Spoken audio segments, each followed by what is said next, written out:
Âge tendre, dimanche 20 avril. J'ai chanté à Boulogne, sur les remparts, près de la tour qui s'appelle Tour Françoise. Petite référence blague. Ça s'est très bien passé, j'ai gagné 73 euros. Je dois dire que Bouchera et Constance avaient rameuté plein de gens que je connaissais et d'autres que je ne connaissais pas. Ainsi, beaucoup d'euros venaient de ces gens-là. Même Victor est venu. Victor, j'avoue, tu taquines. Ça veut dire que tu réussis bien à faire quelque chose. En l'occurrence, de la guitare. J'étais très heureux de chanter dans cette ville qui est un peu la mienne maintenant. J'ai remarqué que j'avais de l'affection pour Boulogne, beaucoup. Exemple, quand je vois le dôme de la basilique Notre-Dame ou les quais du port, j'ai la même impression de chaleur dans la gorge que quand j'entends la voix de Françoise. Une impression de c'est chez moi. Le soir, on a appris que c'était notre présidente qui restait présidente pour la troisième fois. On l'a vue à la télé. Notre présidente. Ensemble, nous allons œuvrer à une France encore plus juste, encore plus redistributive et à des services publics encore renforcés. J'étais d'accord. Et ensuite, elle a dit, notre présidente, cela ne signifie pas à court terme réduire la part de nucléaire. Et cela, mes électeurs et mes électrices l'ont bien compris, puisque c'est grâce au nucléaire que l'État français peut se permettre de dépenser autant d'argent pour le confort de ses citoyens et ses citoyennes. J'étais moins d'accord. Ensuite, elle a dit, notre présidente, cependant, à moyen et long terme, nous poursuivrons nos efforts pour faire des énergies renouvelables notre nouvelle force dominante pour demain. J'étais d'accord. Ensuite, nous avons éteint la télévision et je suis allée écouter Françoise Hardy pour me laver la tête des choses politiques, car point trop n'en faut. Mercredi 23 avril. Je déjeunais avec Sola à l'arrêt de bus et nous avons eu une conversation. Sola, t'as remarqué que cette année, le 1er mai et le 8 mai, c'était tous les deux des jeudis? Moi, je n'avais pas remarqué. Sola, ça veut dire qu'on peut faire le pont. On prend notre vendredi et hop, week-end de 4 jours. Moi, mais ça veut dire ne pas aller à l'unité pendant 4 jours. Sola eut l'air de réfléchir en pressant ses ongles sur son menton. Ses ongles sont rongés et la peau autour. Sola. Ah oui, c'est vrai que t'aimes pas les vacances, toi. J'allais te proposer de venir avec moi sur la côte chez mes parents. On part le jeudi et on rentre le dimanche en fin d'après-midi. Ça te sortira un peu, non? J'ai hésité parce que l'idée de rater un jour de travail était douloureuse, mais l'idée d'aller sur la côte avec Sola était plaisante. Moi, je peux pas rester le dimanche. Je joue de la musique dans la rue tous les dimanches. Sola a eu les yeux écarquillés. Hein? Depuis quand? Moi, depuis janvier. Sola. Et tu me dis ça seulement maintenant? Moi, oui. Sola. Eh ben, tu en joueras pendant notre week-end? Moi, pourquoi pas, si tu es sage. C'était de l'humour. Sola.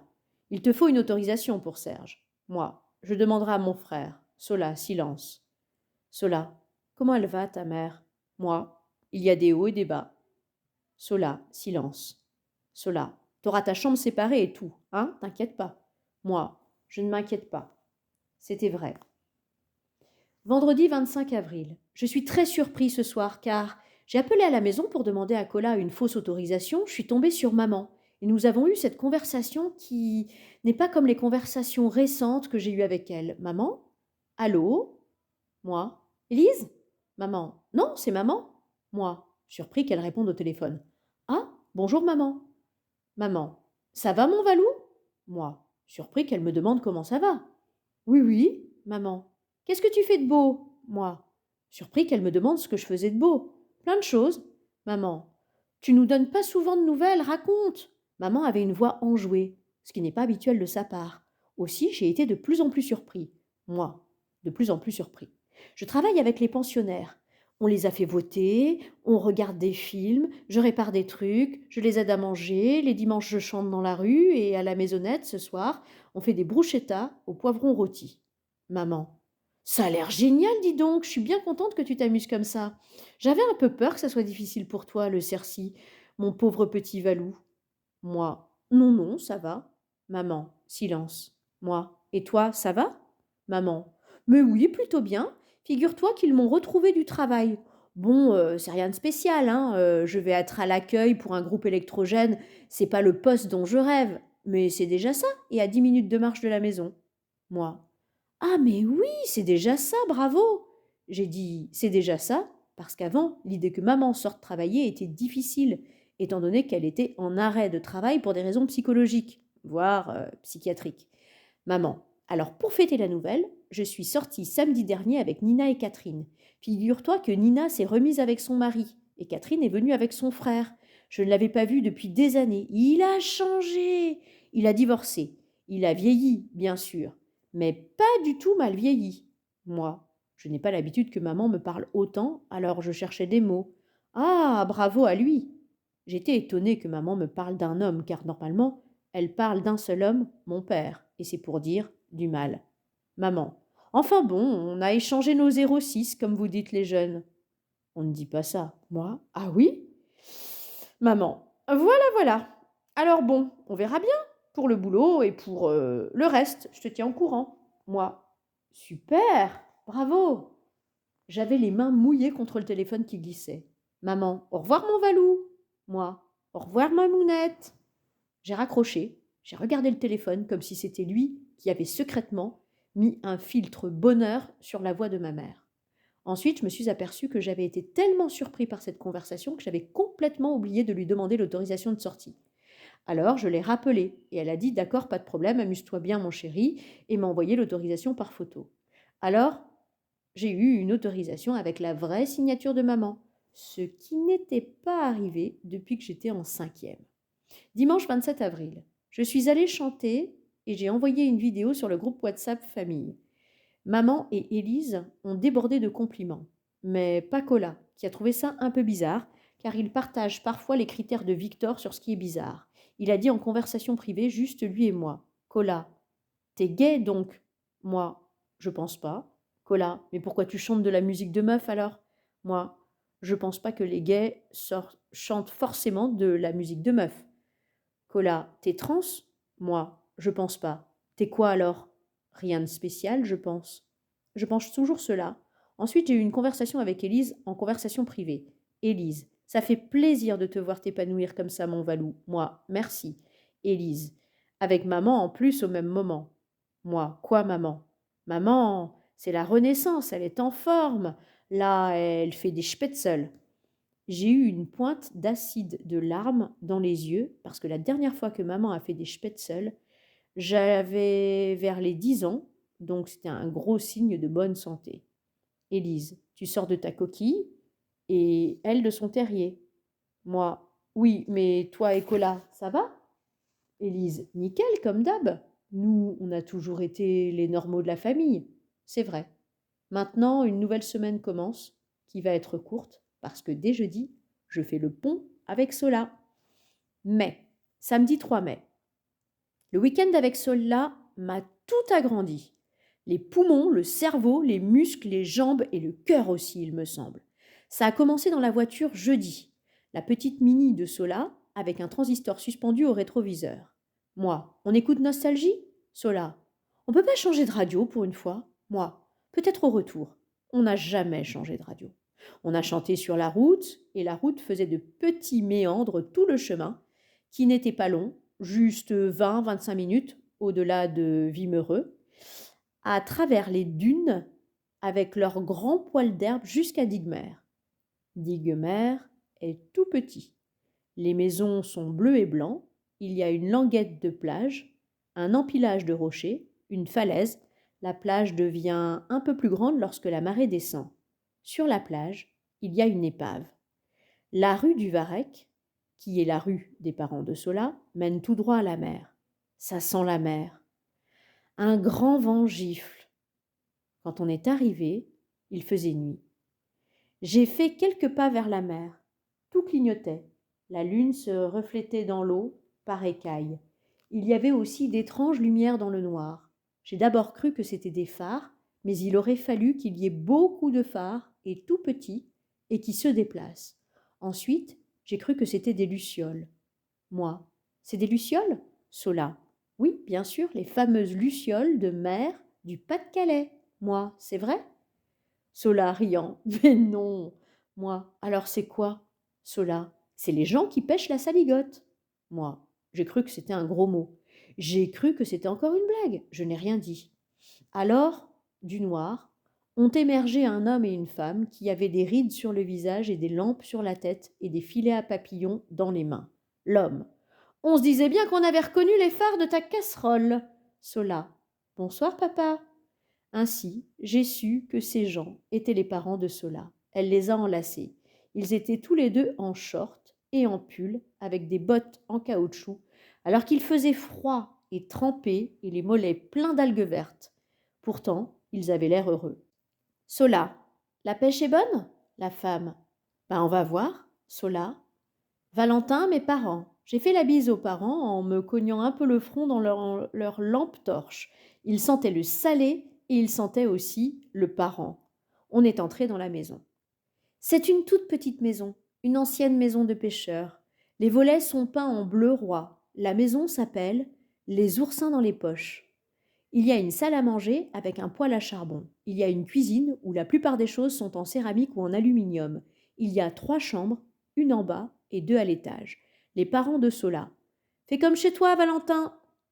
Mais chez moi, ce n'est pas du tout pareil, donc ce n'était pas faisable. Je suis montée ranger ma valise dans ma chambre, qui est la petite chambre orange. En bas, c'est du carrelage. En haut, c'est du plancher. Tout croustille et craquette quand on marche à l'étage. Sous l'escalier, il y a un gros chien couché dans un panier. Partout, il y a des tableaux représentant des scènes marines et un bazar de choses ramassées, des coquillages, des cordages, des verres polis et des bois flottés. Le père de Sola. Pas trop mal pour une petite heure, non? Je suis allée voir dans la cuisine ce qui n'était pas trop mal pour une petite heure, et c'était des crevettes.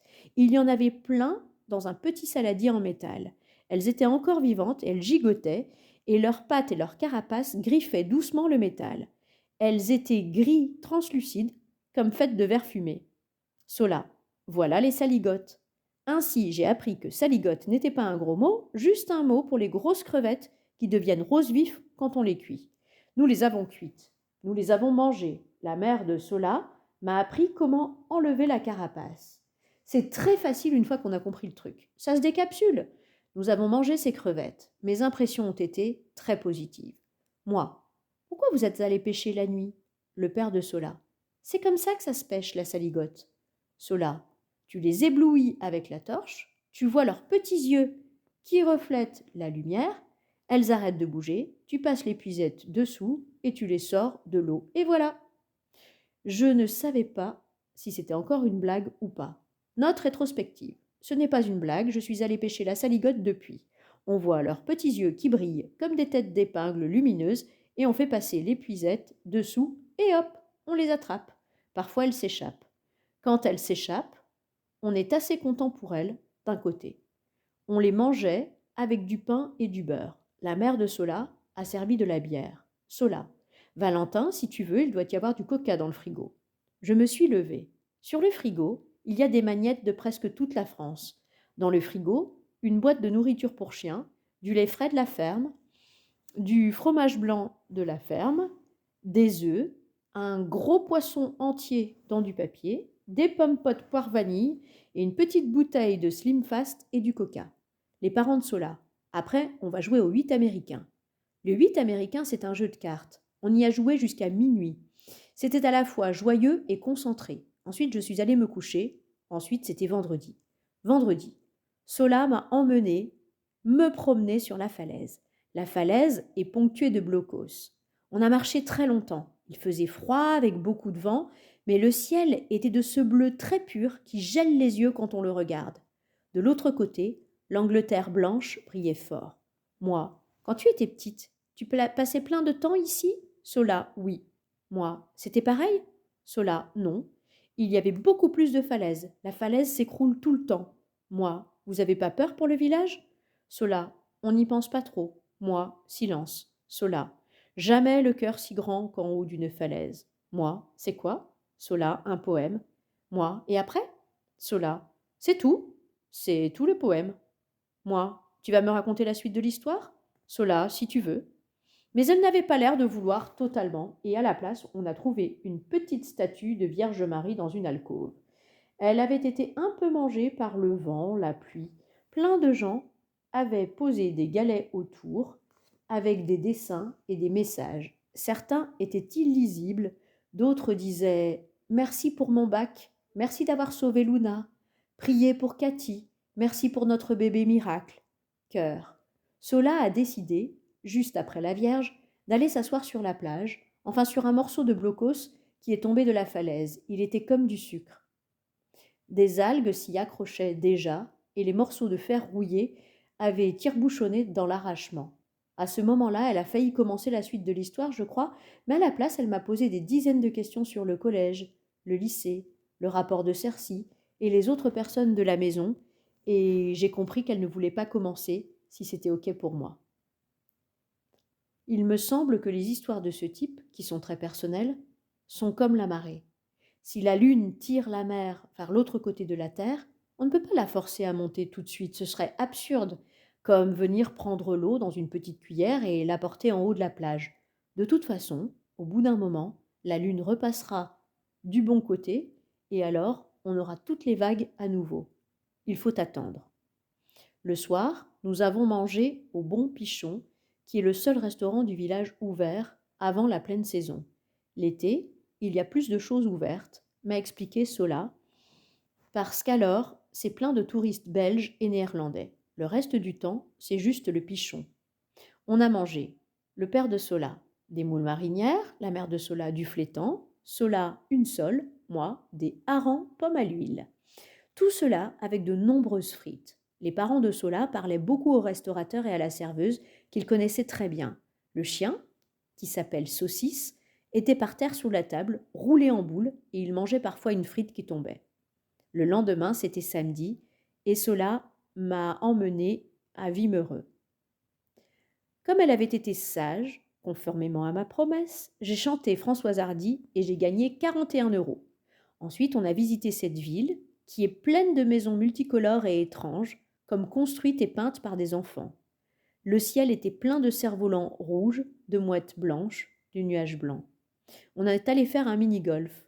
On a pris des gaufres et on s'est assis devant l'énorme clown en pierre dont la langue tourne pour que la balle du mini-golf ne rentre pas facilement. Et le soir, parce qu'il faut que ce soit la nuit, on est allé pêcher des saligottes et j'ai appris à passer mon filet sous leurs yeux brillants.